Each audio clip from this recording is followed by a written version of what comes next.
Hi, welcome to Herbas Kitchen. In today's video I'm going to show you how to make a sweet potato, chickpea and spinach curry.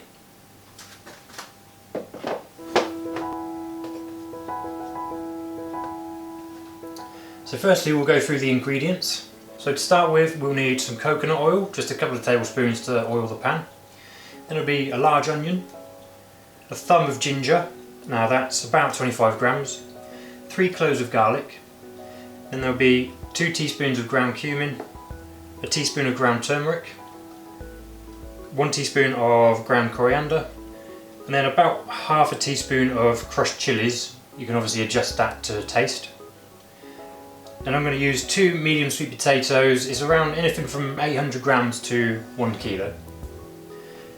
And then some tins. We've got a tin of chickpeas, so that's just a 400 gram tin. And then a 400 gram tin of chopped tomatoes, and a 400 gram tin of coconut milk, so that's the full fat coconut milk. It makes the sauce nice and thick.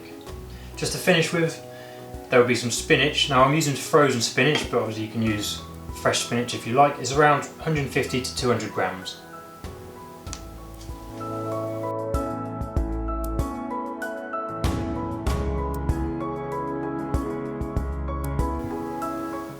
So what I'm going to do before I start is just prepare a large stock pot or large saucepan, whatever you've got. So have the lid off. And as I said, just a couple of tablespoons of coconut oil.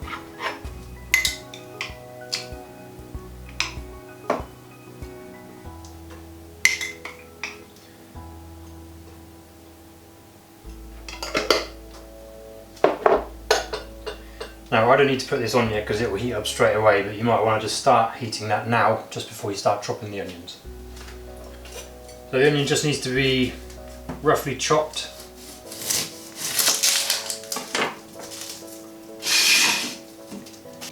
The good thing about this recipe is that it's quite easy. There's sort of quite easy to use ingredients. This is the only real chopping that you need to do. And obviously the other good thing is that it can all be made in one pot. So it's a one pot recipe. It serves sort of 4 to 6 depending on how generous you are with the portions. And the total time should be about 30 minutes to make. So now that that's chopped, I'm going to light the stove.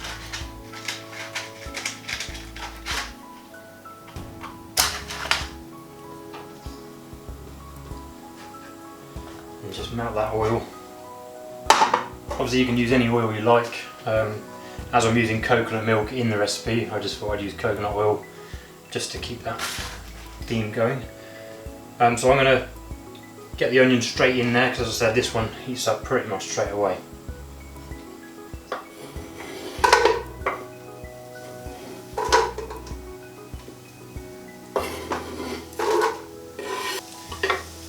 Okay, so I just let that warm up properly. It's always good to give the onions a couple of minutes before anything else goes in there.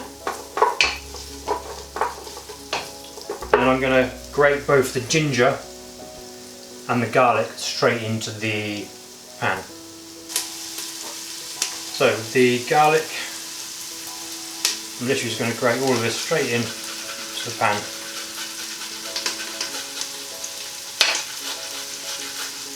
And I'm not going to peel the ginger. That's going straight through the grater into the pan as well.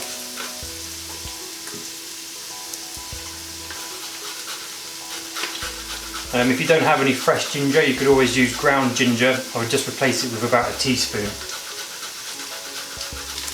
Okay, so we're going to give that a good stir.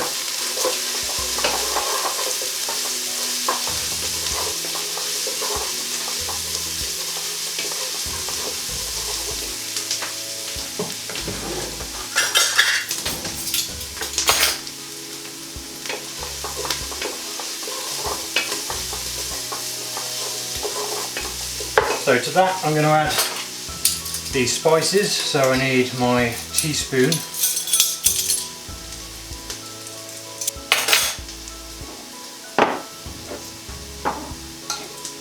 So it's 2 teaspoons of cumin, that's ground cumin.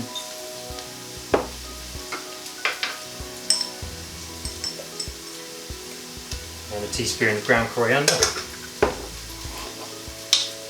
And a teaspoon of ground turmeric. So as I said before, with the chili flakes or crushed chilies, it's really up to you how much you put in. I usually go with about half a teaspoon. Because obviously there's seeds in there as well, and they're the sort of the main heat of it. So get all of that in there and give it a good stir.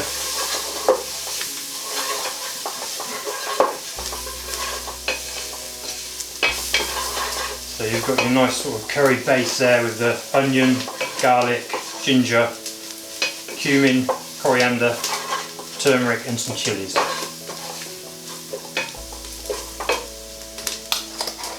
Now I'm just going to leave that for maybe another 2 or 3 minutes, just so it all sort of infuses a little bit and everything softens. And just while that is softening up, I'm just going to peel and chop the sweet potato.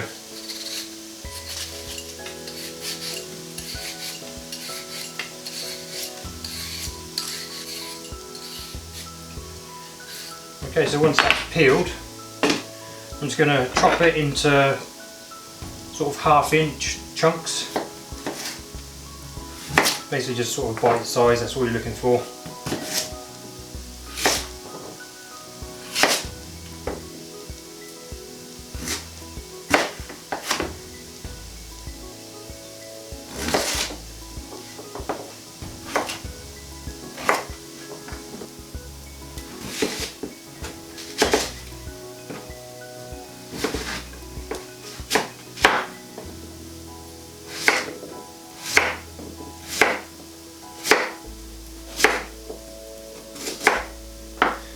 I'm going to now tip that straight in to the pan with the rest of it.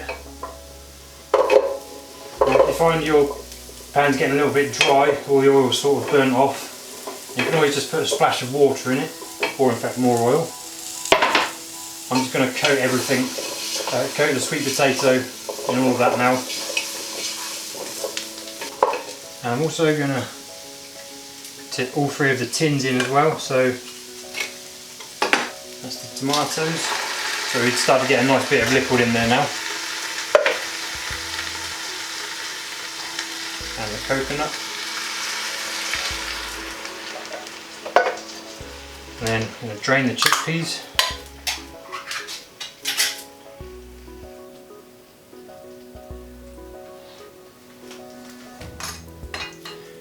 And they can go straight in as well.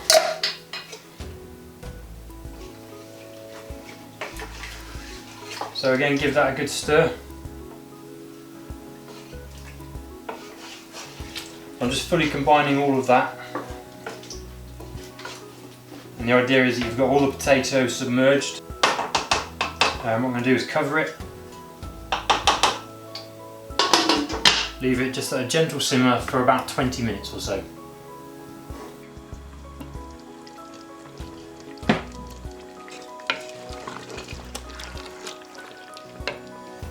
Okay, so that's been about 20 minutes.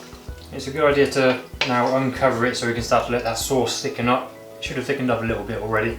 But what we're looking for now is for the sweet potato to be fork tender. So we've got a pretty chunky bit there, and the knife goes straight in, straight back out. So I'd say that sweet potato is ready, that's all cooked. So the last thing to add now is the spinach. Now whether it's frozen or fresh, it goes in at this point. And you literally just drop it straight in and then give it a good stir, and you'll find, especially if it's fresh spinach, some of the sort of liquid in the curry will actually absorb into the spinach. I'm just going to give that a good stir. I'm taking it off the heat. I'm just going to leave that just to cool off for sort of 5 minutes or so, just so again just that sauce will just sort of settle down and thicken up. It's actually a good opportunity now that if you're making rice or anything like that to go with it, you can start start boiling that now, and that'll be ready in line with this. I've actually made some of our chapati bread. You may have seen an earlier recipe. If you haven't seen it, look out for it because it goes really well with this curry. So it's just like an easy Indian chapati recipe. So we've got those, we've got our curry, and we're ready to go. So as you can see, I've served that into 2 bowls now, and there's still another 2 servings at least left in the pot. I'm going to serve that with chapati, but as I said earlier, you can use rice, naan, or any other Indian style salad that you can think of. Do be sure to check out our chapati recipe video. That's the end of this video. I hope you enjoyed it. If you did, please leave your feedback in the comment section down below. Also like and subscribe. I'll see you in another video.